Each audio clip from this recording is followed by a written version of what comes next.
আপনার কি মন খারাপ? আপনি কালকে আসেন নাই কেন?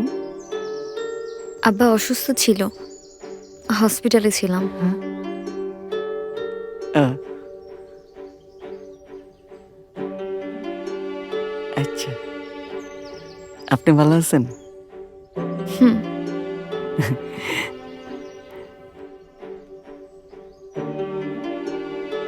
আঙ্কেল ঠিক আছে তো না?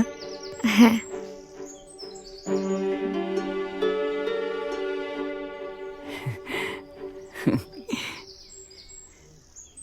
তাইলে আব্বাকে আমার সালাম দিন।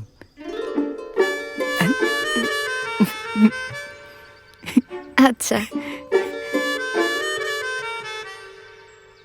আমার একটু যেতে হবে, আমি আসি। হ্যাঁ, আমি যাই, বলে আব্বা বলে ফেলেছি।